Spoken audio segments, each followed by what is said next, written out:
Boundaries.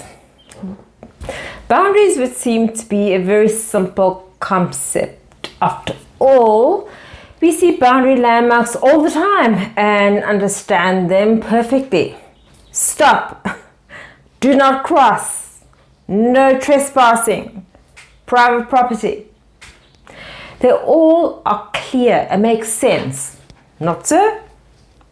So why is it that we struggle with enforcing our own personal, emotional and physical boundaries? If we are someone who grew up in a household where your privacy wasn't respected, it might be difficult to set boundaries with roommates or partners. If you had a partner who used to disregard your feelings about certain behaviors, you may struggle to believe that a future partner won't behave in the same way. If your boundaries have changed with your life experiences, you may struggle to communicate them to people who you have known for a long time, all your life. If you're having a hard time identifying what your boundaries are, the idea of establishing them might perhaps seem impossible. There are all sorts of anxiety related to setting and maintaining of boundaries, and that is understandable. You are not the only one. Why are they important? First of all, boundaries are important because they are necessary for every interpersonal relationship we have, and that includes with ourselves. Most important. Here are possible barriers to setting boundaries. Number one, you worry about hurting the other person's feelings. Number two, you have been made to feel bad about setting boundaries. Number three, you lack insight and awareness of your boundaries. Here are some steps to setting healthy boundaries. Number one, identify what your needs and boundaries are. Your boundaries are supposed to be supporting your needs and protecting you. While it is important to have mutual collaboration with the opposite person, start with yourself. Start by focusing on what your needs are, especially if you have a history of putting others' needs before yours. Be mindful and intentional. Take some time aside and come up with every possible boundary.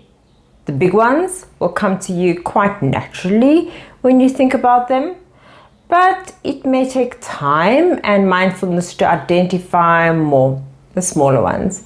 Being mindful is also a great way to acknowledge discomfort. Often we are tempted to move past those feelings as quickly as possible, so we don't acknowledge them. This can be a block in identifying our boundaries. Journal about your needs. Journal about any past relationship to explore how those past interactions modeled and reinforced boundaries. Look back into your family of origin and explore the norms in your family growing up that reinforced healthy versus unhealthy boundaries. Number two, communicate your boundaries as you establish what your boundaries are. Make a point of communicating them to those around you. Do it in a natural setup. For example, when you are having coffee with a friend, you may say, I'm putting my phone on flight mode for a couple of hours in the morning and then after 8 o'clock at night. It's making a big difference getting all my work done in the morning, and I'm decompressing at night. This friend might be someone who will send you follow-up texts or call multiple times to get a hold of you and might be distressed to hear this boundary from you, but bringing up this boundary in a neutral way, natural way, gives plenty of space for this person to ask questions and not to take this boundary personally. Number three, practice it often. What is often challenging about setting boundaries is having to repeat yourself every time one is crossed. The feeling of boundaries being an uphill battle is valid, but we can lessen the grade of the hill by continuing to practice. This might mean that we pick up one core boundary and focus on enforcing it as often as we can, or we can choose a handful of smaller boundaries that might come up frequently but have a lower emotional stake. Each individual person will feel more comfortable practicing higher stakes or lower stakes boundaries.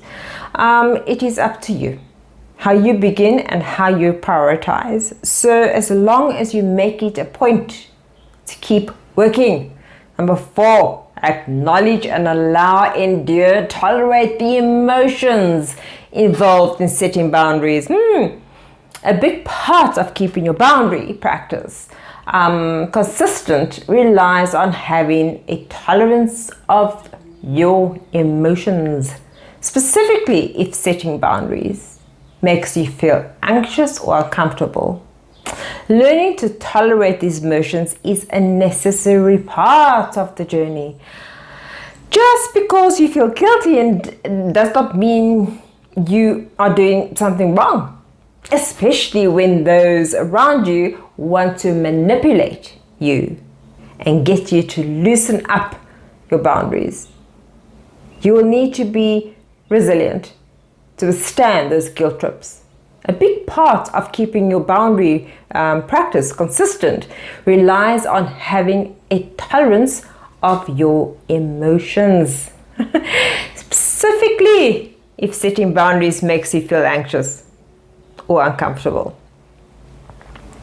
Learning to tolerate these emotions, I repeat myself, is necessary. Number 6, engage in self-care. Setting boundaries can feel exhausting. Take time to take care of yourself and go to your own space. When needed, make space to decompress after a tough day. Go in a bath of Epsom salts or take a walk on the beach or the mountain or anywhere that you feel energized. Watch your favorite movie. When you are discovering and exploring your boundaries, make sure that you are creating a list of ways you can provide yourself with care as well. This will make it simpler to do so when you need to, rather than finding yourself in a position where you need self-care but don't know any idea what that means for you. It is helpful to remember that some of our boundaries can change throughout our lives and give ourselves permission to constantly be curious about ourselves.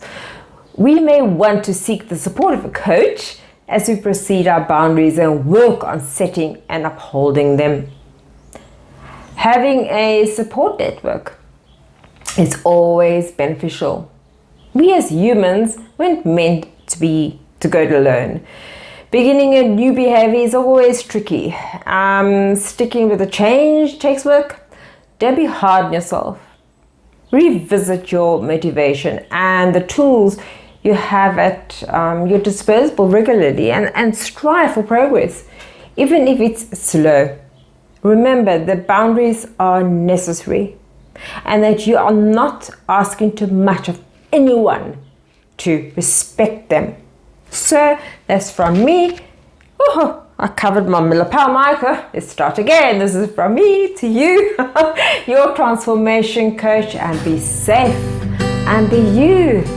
Thank you.